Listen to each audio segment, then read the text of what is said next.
O livro de Dzian. Ninguém no mundo conhece sua data verdadeira.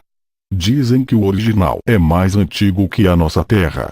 Dizem inclusive que era tão magnetizado que os iniciados, ao tocá-lo com a mão, viam passar diante de seus olhos os acontecimentos descritos e ao mesmo tempo, ouviam em sua língua os textos misteriosos transmitidos pela força de impulsos rítmicos, na medida em que a respectiva língua possuía vocábulos adequados para a versão dos textos.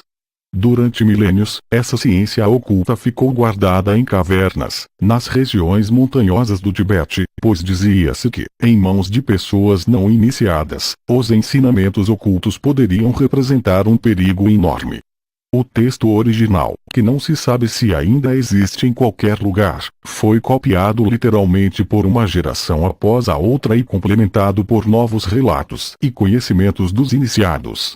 O livro de Dzian teria sido composto além do Himalaia. Por vias desconhecidas, seus ensinamentos chegaram ao Japão, à Índia e à China. Até em tradições sul-americanas foram encontrados vestígios de pensamentos e conceitos contidos nesse livro. Fraternidades secretas, refugiadas em paragens abandonadas das montanhas Kunlun, ou no fundo das gargantas do maciço rochoso do Altintang, ambos situados na parte ocidental da China, manteriam sob sua guarda enormes coleções de livros. Suas habitações seriam templos humildes. Seus tesouros literários ficariam guardados em salões e galerias subterrâneas. Também o livro de Dzian teria sido guardado em um desses lugares. Os primeiros santos padres da Igreja fizeram tudo para subtrair esta ciência oculta da memória daqueles que dela privavam. No entanto, todos os esforços foram inúteis, pois os textos oralmente transmitidos passaram de geração em geração. Trechos do livro de Dzian, que se conservaram, ou melhor, chegaram a ser conhecidos, passam pelo mundo inteiro em milhares de textos vertidos para o sânscrito. Pelo que se sabe até agora, essa estranha ciência oculta encerraria o verbo primitivo, a fórmula da Gênese e daria ao relato dos milhões de anos que marcaram a evolução da humanidade. Tanto em tempos históricos como pré-históricos existiram e existem diferentes ideias e teorias sobre a origem, ou criação, assim como sobre a antiguidade do universo, da Terra e do homem. No livro de Dzian há uma compilação das teses, possivelmente mais antigas que nos sejam conhecidas. Encontramos ali uma cosmogonia maturada em detalhes e uma teoria da evolução que se refere não só a uma, mas também a 5 humanidades, chamadas as raças, que se desenvolveram ciclicamente.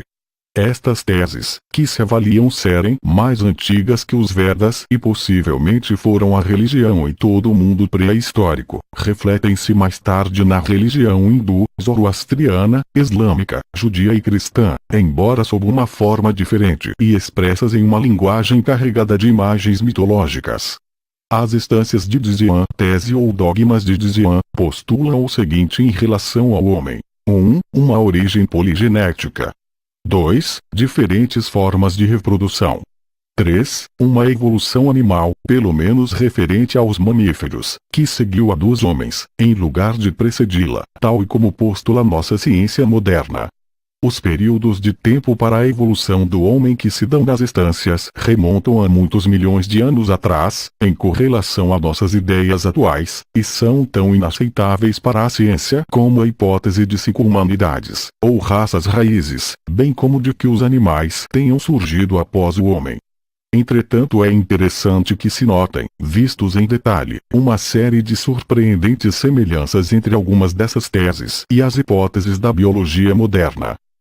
As instâncias de Dzian são pergaminhos antigos, de origem tibetana, citados por Helena Petrovna Blavatsky no livro A Doutrina Secreta, uma coletânea de pensamentos científicos, filosóficos e religiosos.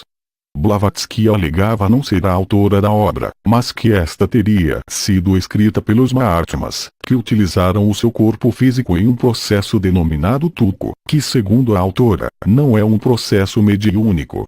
Esta obra foi dedicada por Blavatsky a todos os verdadeiros teosofistas.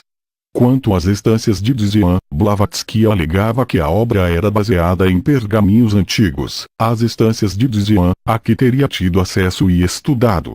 Segundo Blavatsky, as instâncias de Dzyan seriam um manuscrito arcaico, escrito em uma coleção de folhas de palma, resistentes à água, ao fogo e ao ar, devido a um processo de fabricação desconhecido, e que conteriam registros de toda a evolução da humanidade, em uma língua desconhecida pelos filólogos denominada Sensar. Foram feitas várias tentativas, sem sucesso, de descobrir este manuscrito, durante o século XX. Assim, permanece sem resposta se esses manuscritos realmente existiram ou não. As instâncias de Dzyan, segundo Blavatsky, estão relacionadas com o livro dos preceitos de ouro e com os livros de Kyuchi, que são uma série de tratados do budismo esotérico. Outros textos usados como referência por Blavatsky são os livros mosaicos, os textos sagrados hindus, como os Vedas, Brahmanas, Upanishads e Puranas, e arianos, como o Vendidad, e a Cabala caldeia e judaica. Blavatsky também foi influenciada pela mitologia antiga. A doutrina secreta pretende ser uma síntese do pensamento científico, metafísico e religioso, contendo um conhecimento esotérico e secreto das religiões de mistérios e dos sábios de antigas civilizações, como Índia, Tibete e China. Para Blavatsky, existiu uma religião verdade, que é a raiz de todas as religiões e mitos da humanidade. Todas as religiões autênticas atuais contêm ecos desta religião original da humanidade. A doutrina secreta apresenta 3 proposições fundamentais: a existência de um princípio onipresente, a deidade una, absoluto ou raiz sem raiz, eterno, sem limites, imutável e incognoscível, pois sua compreensão escapa à capacidade da inteligência humana, e que permanece não manifestado. A eternidade do universo, e portanto, a eternidade da matéria, que passa por ciclos de atividade e inatividade que se repetem em sucessão sem início nem fim. A identidade de todas as almas com a alma universal, sendo esta última um aspecto da raiz desconhecida. Obrigado por ter assistido, deixe seu like, inscreva-se, e até o próximo vídeo.